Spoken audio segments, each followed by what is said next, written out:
So what I'll do is to come in here and remove I've got drip irrigation going down each container, the field tube, with the central line here on the ground. And I'll come in here and put, this is an old Miracle Grow tablespoon and a half, and it's heaping, so it's going to be at least 2, probably. But you're supposed to mix this 20-20-20, and that's what this is, Haas 20-20-20 water soluble.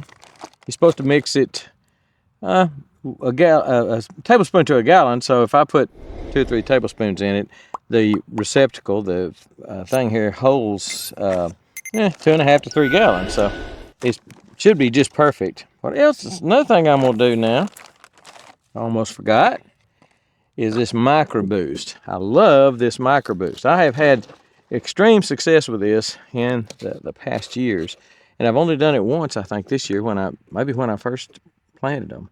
But I'll put about maybe a tablespoon of micro boost in there, maybe a dash more, just because I like it.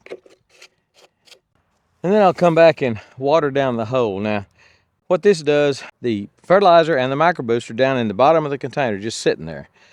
And so I'm going to break it up with this water wand.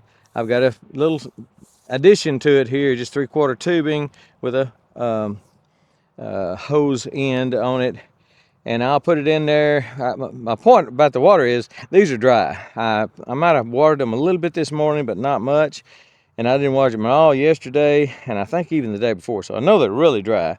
So this goes down in there, busts up that blue fertilizer, that 20-20-20 water soluble, breaks it up, makes it soluble, and then it also spreads it out and also fills up the container here. So turn that on.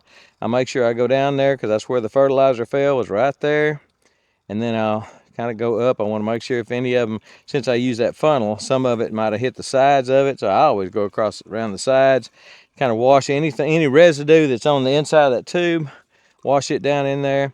And then I'll wash the bottom of it for water to start trickling out. But again, this is pretty dry. It's going to take 2.5 gallons probably. There it is. I don't want to go over full because I've got fertilizer in there. I don't want to wash all my fertilizer out the weep hole there at the bottom. So we'll do that on another 1 or 2, and then I will, and then I'll show you what happened to my peppers when I spoon fed them the other day. Wow, I mean, it's an amazing result.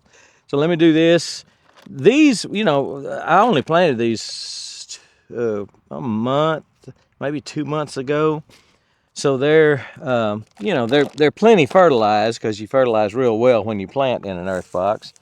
Got a lot of weeds that are trying to creep up through. I love this paper, this landscape cloth, but if you allow dirt, and it does, it congregates. I'm on a hill, so the dirt's going to congregate. If you allow dirt to congregate, then roots seeds hit the dirt, start growing. So not a good idea to do that, but just hard to keep it out sometimes. All right, there's the 20-20-20. And again, this just gives it a real shot in the arm. This is not a long-term fix. If your problems have some long-term issues, water soluble is, it's a good thing, always a good thing. Micro boost is always a good thing, but it may not be the end all to your problems because it's short-lived. It doesn't last long, but it will give them a kick in the pants. I tell you that, especially the 20-20-20. But that micro boost is probably a longer lasting thing. So wash it down. Make sure the inside of that tube gets washed out. Go down to where all that stuff fell. Try to wash it and create a current in there to break up all that fertilizer, that blue fertilizer. Cut it off as soon as you see the first little trickle, if you can. Move on to the next one. And then I'll show you these plants. These, I'm just hoping I don't get a freeze anytime soon because these plants look good. So before I move on to a different kind of container, let me show you these tomatoes. I think I planted the seeds in probably early August. Next time should probably be early or mid July.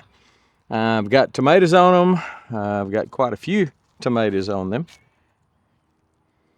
These are red snapper. Probably got 10 tomatoes on that one. Not very many on that one. 2 or 3 on that one. Maybe half a dozen on that one. They're all about golf ball size, maybe a little bit bigger. And but they look great. They really look great. I'm just hoping we don't get an early freeze. If we do, I'm going to cover them and try to keep them. Try to keep them viable, because around here we'll get a cold snap in early November or sometimes late October, and it will. I mean, it'd be cold, get a frost, kill a bunch of stuff, and the next 2 or 3 weeks it's 80 degrees. So, if you can save something on an early frost, then you're doing good.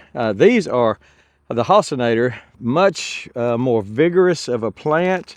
I think you back off, you can kind of see Halcinator versus red snapper. Red snapper look good, don't get me wrong, but the Halcinators, they really look good. More tomatoes on them, bigger tomatoes. Just seem to be a faster grower. We got a couple, 2 or 3 down in there that are really good looking. And this little plant's kind of stunted, but the rest of them look really good. And again, Halcinator and red snapper. Now the other day I did a video entitled "Spoon Feeding Containers" or something like that. And I showed you these pepper plants, 3 pepper plants. Well, 3 containers, 3 earth boxes, 6 pepper plants in each earth box. And they were just as yellow as they could be. And I want you to look at them now. They are really dark green. Most of the leaves are. The top leaves, the leaves that are vigorously growing are. And the peppers were real small before. And I just picked a bunch yesterday. We went somewhere and I took some peppers with me. And but the peppers are getting better size now. They just need to eat. You've got a container, an earth box, or a wicking tub. You feed it once and you think you're done. Well, if it's a product that's going to last throughout the season, all the way to frost, you're not done. They're going to need to eat. Now I've let a bunch of this stuff go. Obviously, just don't need it anymore. And I was just concentrating on peppers and tomatoes. But I just wanted to see the difference in these plants. This one's really starting to grow a nice little bell pepper there, and just big difference. I got a little friend.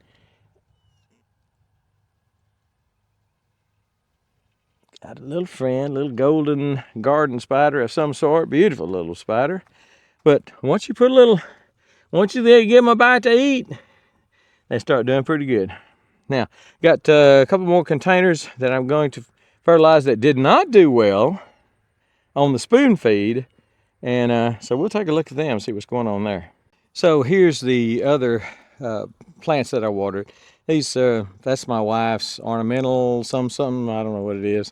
That is a heatless habanera. I spoon fed it the other day with that, I believe I used 10-20-10, pretty sure I did. And it's doing good. The plant looks great. These are just hard. They're not hard to grow. They're slow to grow. I planted that seed when I planted that seed.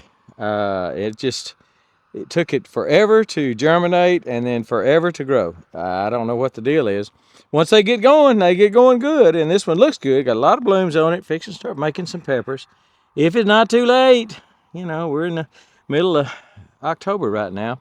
Now this one slowed down on pepper production quite a bit, and so that's one reason I spoon fed it, and then it's starting back. But I just gave them both, gave everything up here a shot of that 20-20-20 water soluble, and I didn't even see this one. There it is, just bright red as it can be, and I didn't even see it. I wouldn't pick that one. That's a nice little Marconi red. But that one, since the habanera, the heatless habanera, is so hard to get started and to get going, I'm going to try my best to keep that through the winter. I just don't want to do that again, start that again. I'd rather have a nice, healthy plant come springtime. So that's my plan on that one right now. And the rest of these, my wife's stuff's going to come in the house. She says she's going to prune it, so hopefully she will, and they won't be some huge things. I'll let that one go probably, but hope to get a lot more peppers out of it, especially now since I put that 20-20-20 in it. It'll really, it really gives it a kick in the pants. Like I said, it's not a long lasting, it's not going to be for weeks and weeks, but for a week or so, a week or two, it'll make it go and grow. So that's what we want. Lots of other stuff out here. Another plant, just like the other one over there. I don't know. She just got stuff everywhere. Just cluttered up my deck. As soon as I built it, she filled it up with plants. And the guy that helped me build it said, "That's exactly what your wife's going to do." I said, "No, she's not." He said, "Yes, she is." She did. Anyway, so fertilize. It's not too late. Certainly not, because if you're in the south, you've got some time before a frost comes. If you're in the north, you may have already gotten one by now. But spoon feed and the water soluble. If you don't, since we don't have a lot of time, the water soluble is just a great way to go right now. Just to really give it a good kick right before, and hopefully, get you some produce right before you get a frost. So that's why I'm doing this, and I'm sticking to it. All right, I think we're done, and we are gone.